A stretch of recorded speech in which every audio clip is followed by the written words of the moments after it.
Governor Whitmer, thanks for inviting me back to Michigan. And congratulations on your historic victory. Historic.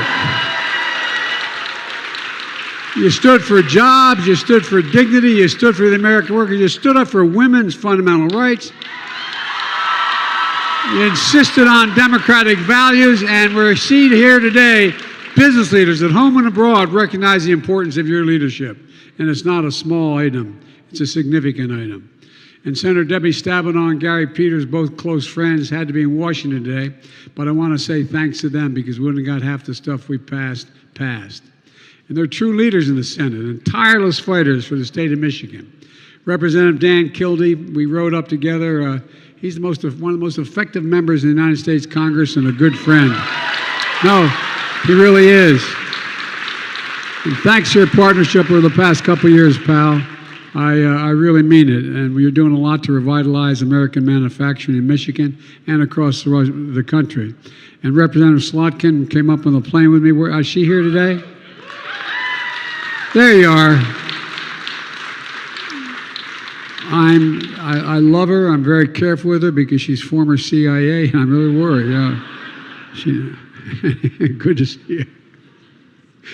Thanks for your work on so many important issues of the state and everything you do to support service, women and men, and our veterans all over the world. And all those issues that, as my dad used to say, we used to talk about at the kitchen table. They're the bread and butter issues, and you work like hell on all of them, and I appreciate it. And I also want to thank the leaders of SK Siltron, CSS, and I met with some of their folks as well in Korea. They're a first-rate operation, and they're going to create a lot of good-paying jobs here, Rev. They're going to do that pretty soon. I recently got back from a trip literally around the world. You know that around the world in 80 days? Well, I did it in 6. I started off in Egypt and ended up in Guam and coming on home. And we ended with a meeting in Indonesia with the G20, the 20 largest economies in the world.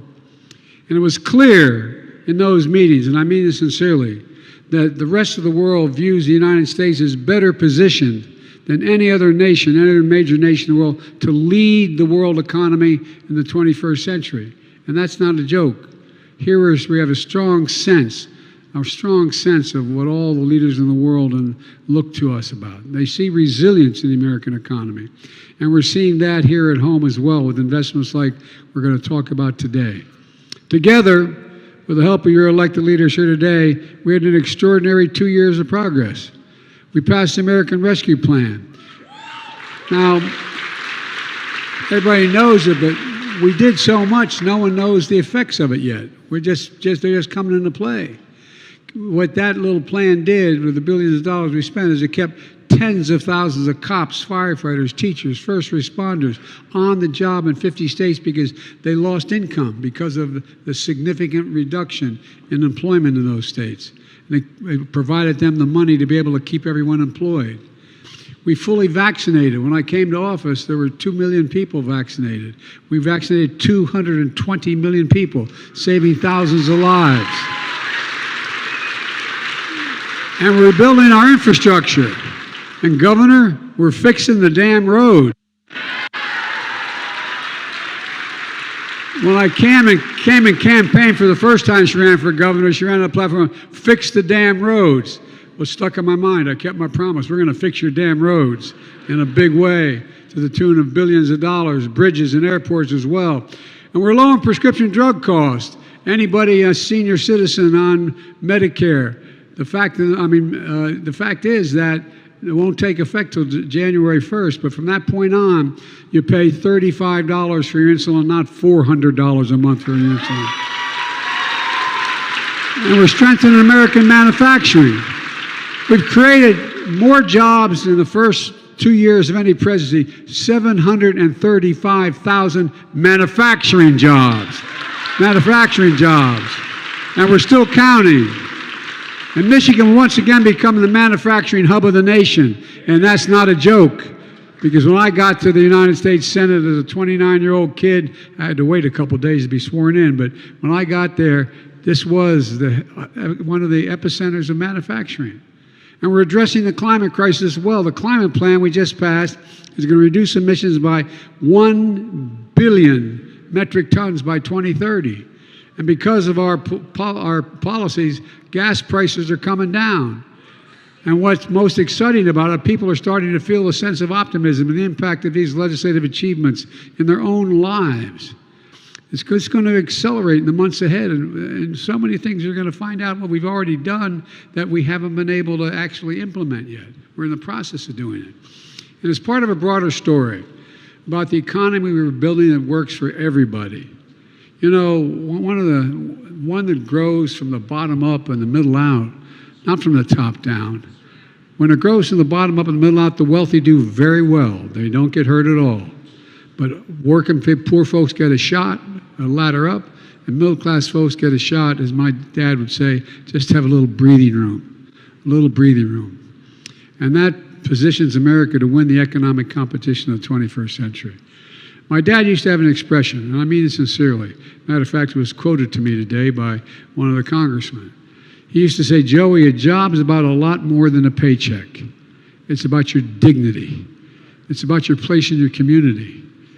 Literally, not a joke, think about it. It's about being able to look your child in the eye and say, honey, it's going to be okay. That's what a job should be about. And thousands of Michiganders are going to be able to look their child in the eye and say, honey, it's going to be okay. It's going to be okay.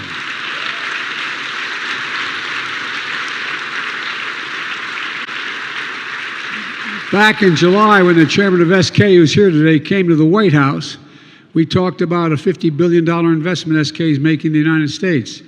At the time, they wouldn't let me come down from the third floor because I was exposed to COVID. I didn't have it yet, but they were worried about me exposing other people. And so, as he said, it was like Alice in Wonderland. I'm up on the third floor in that balcony and waving to the chairman of SK saying, you are coming, aren't you? You are coming, aren't you? But look, they produce everything from semiconductors, electric vehicle batteries, to chargers, pharmaceuticals, and part of the investment is coming right here in Bay City to produce semiconductor materials for the small computer chips that power our everyday lives. Smartphones, washing machines, hospital equipment, automobiles, just to name a few. They're especially critical for powering electric vehicles, which you can use 2,000 to 3,000 chips per vehicle. And by the way, think about it. General Motors, Ford, Stellantis, all manufacturing electric vehicles made by the UAW here in Michigan.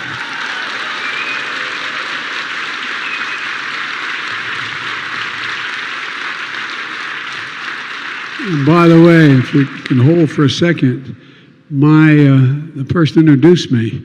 Everybody thinks, because I've been so pro-union my whole career, and I talked about this with SK in Korea and here. You're the best workers in the world. You're the most, I'm not being nice. You're the most qualified workers in the world. What most people don't know, this man here did not 4 years of college, 5 years learning his trade. 5 years working at it. They're the best in the world. I mean it. Most people don't know it. Most people that think, I want to be a pipe fitter, you show up and they give you a wrench. Come on, man, I'm serious. We have the best workers in the world, the most qualified workers in the world. And by the way, the middle class built America, and unions built the middle class. That's a fact. That's a fact. And that's coming from a boy who grew up in Scranton, Pennsylvania, and Claymont, Delaware. But I really mean it. We sort of forgot. We forgot how critically important the skill of the labor force we have in the United States of America. We need these chips to make vehicles. SK came along as making the material that goes into these computer chips. So instead of relying on chips made overseas in places like China, the supply chain for those chips will be here in America, in Michigan. It's a game changer. America invented I reminded the chairman of SK has become a good acquaintance.